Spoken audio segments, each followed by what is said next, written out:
What is a performance mindset? How do you make your life more fun? I'm always shocked when I'm the only person on a conference call that seems like they're having a good time. Or like I was at a summit recently. I was speaking at a summit and the host was the most depressed guy I ever heard. And the person he was interviewing before me was the most depressed person I've ever heard. And then it was my time and I hyped up everybody, but it's not because I'm like this hype magician. It's just because I was having a good time. And so I didn't realize till that moment, but I'm starting to think maybe most people aren't having fun in their day-to-day lives.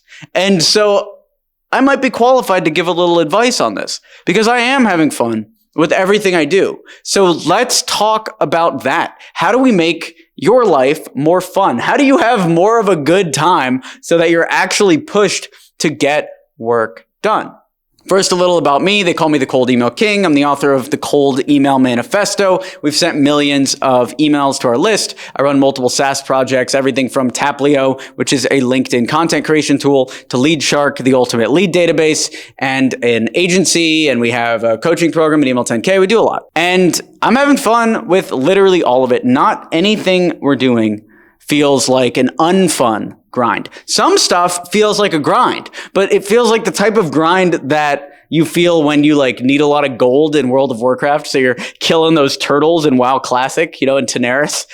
Only WoW players know what I'm talking about, but that's what it feels like when I'm putting in a lot of work and when I'm grinding, it feels like I'm playing a game.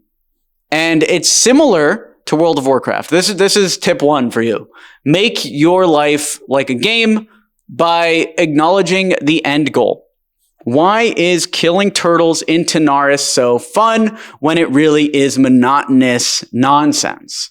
It's because every turtle you kill gives you those little gray shells that you can then sell at the vendor for silver and then hit your goal, whether that's getting the epic mount or buying the crawl blade or whatever it is. So this is so WoW specific. No one knows what I'm talking about.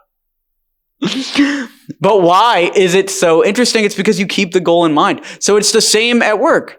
I'm recording a YouTube video because I know how pleasurable it's going to be when I look back and when the team looks back and we see all of the content that we created. I also am into this grind because I know how free my mind is going to be to focus on other stuff once this content is filmed. And I'm keeping the pleasure in mind of the work well done, of being able to watch the channel and be impressed by the quality of content we're putting out. So all of that's going through my mind while I'm creating content and I'm having a good time. And it's the same with cold emails. So I keep the end in mind. When I write an email to somebody, let's say I'm trying to contact billionaire Mark Cuban. I'm writing the email expecting billionaire Mark Cuban to open the email and get back. And you know what? Sometimes he does get back to my emails. So that is what happens when you have the goal in mind. And I had fun writing the email. And even if he didn't get back, or even if someone similar didn't get back to the email, it would be fun just because it's kind of like buying a lottery ticket. When you buy a lottery ticket, I don't buy lottery tickets, but one of my friends loves buying lottery tickets. And he told me that he buys the ticket just because in that time before it's cashed, he feels like a winner. He feels like somebody that has the ability to make millions of dollars from the lottery. And that's how I feel when I send a cold email. I feel like, oh, I'm going to send to this guy and maybe he'll get back and maybe we'll make millions of dollars together. That's how I feel on every pitch. Like it's gambling nonstop and it's as fun as gambling. Tip number 2 is you have to see the context. This is something that I had such a hard time understanding when I was first starting as an entrepreneur. I knew there was a game being played by billionaires. There was a game being played by successful entrepreneurs. They were doing something all day, right? Why are they on calls? What's going on? What are they saying? What are they doing on the Excel spreadsheets? I don't understand. So I understood there was some game, but I didn't understand what it was. And it was only by understanding the context that it started getting a lot more fun. So how did I start understanding the context of business? Well, the first thing that really helped was getting a job in some other entrepreneur's company. I worked for Tom Tancredi from Dom and Tom, and he showed me the business. I understood, this Excel spreadsheet manages this person, and we have a CRM system to track the sales team this way. And if we get enough in the CRM system, then we make money, and then the money helps fund the office. And then if the office is doing good, maybe we can pay for parties, and we have parties so that people are entertained enough to keep working. And, we do speeches to get people hyped up, like the whole thing. I started to understand when I worked for somebody else. So I started doing town halls within the company because that's exactly what I learned from Dom and Tom. I was able to take that part of their game and incorporate it into my game that was X27. So as you start building your own game, you'll get the context necessary to understand it. And once you understand it, it becomes a lot more fun. Imagine playing a video game. Imagine playing Call of Duty, but you don't know that every time you kill somebody, you get a point. That's the basic. Imagine playing Capture the Flag, but all you see is like a flag in a field, and you don't even really know what a flag is or a field is. There's no context. That's what most people are doing when it comes to entrepreneurship. They don't even understand the system that they're running, and it's impossible to find it fun at that point. You're just really going to be more confused than anything. So you want to find that context. And once you find that context, now you can start to develop a performance mindset. A performance mindset means you want to deliver. Similar to how you're playing the game. The analogy in Daenerys where I'm killing the turtles. I'm going to sit there for 8 hours grinding these little turtle shells so I can get enough gold to buy an epic mount. Same in the business. I'm going to sit there and send 100 cold emails so that I can get the responses I need to hit our sales goals. I'm going to live stream on our YouTube channel for 2 hours until our sales for Lead Shark hit the level that I want them to hit. I'm going to sit here and record YouTube videos until we get the quality and quantity of content that we need to make. That is a performance mindset. The other part of developing a performance mindset is trusting yourself to hit your goals, even if it turns into a little bit of a grind. I know sometimes you might bite off more than you can chew. Like, for instance, let's say we wanted to record something crazy, like something impossible, 12 YouTube videos in a day. I think would be crazy for somebody to pull off 12 YouTube videos in a day of this quality. There's no way that's possible. But guess what? By like video 10 and video 11, it's the performance mindset people that are able to push through and make it happen. Those are the ones that have the true performance mindset.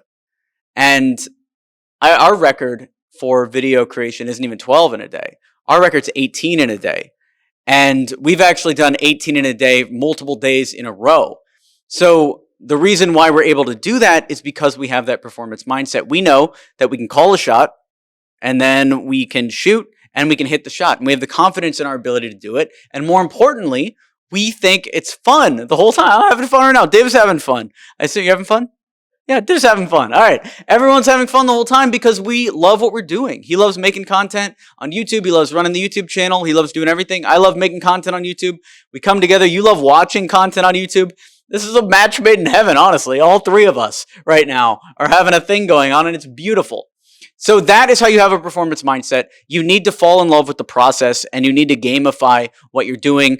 And it starts by understanding the game that you're playing and then changing it into something that you actually like. Because if you're not having fun, that's not the end, right? Not having fun is not the end. You can actually recreate the game or set up the game however you want to have as much fun as you want. If you really hate sending cold emails, guess what? You don't have to start a business that requires you to send cold emails. You could start a business that requires you to send Facebook ads, or you could start a business that requires you to write paper notes, literally, or just tweet all day and hope that turns into money, because it definitely can. You can start a business doing whatever you are passionate about, although passion I think is the wrong word. I would say start a business doing whatever you are compulsive about, because some people think they have a passion for something, but they don't really. Like for me, I thought I had a passion for movie making. But when it came down to writing the movie scripts themselves, it was always a chore and it was always hard. But when it comes time to film YouTube videos on business topics, I kill it, I'm having a fun time, and I'm engaging, right? So if I lean into what my actual compulsion is, it's to make business videos. If I lean into what my thoughts think that I should be doing, it's grinding out and trying to make short films and movies. And one feels like work, and one feels like play. The one that feels like play is the business video one. So I'm going to keep doing more of that. And if the other thing ever starts feeling like play, I'll do more of that. You know, if for some reason I sit down tonight and I'm like, oh, I should really edit a short film that I wrote, a couple months ago, then I'll do that and maybe it'll be fun. And I could see that happening again, but it all comes down to leaning into not your passions, but your addictions. Lean into your compulsions. If you're addicted to Twitter, start tweeting. If you're addicted to YouTube, start making YouTube videos. If you're addicted to your email inbox, start sending cold emails. If you do that, you'll develop the performance mindset and you will take over. Thanks for watching. I'm Alex Berman. Please feel free to smash that like button to encourage this type of content on YouTube. Subscribe for more videos like this. And let me know in the comments down below what was your biggest takeaway from this video. Thanks for watching. I'm Alex Berman.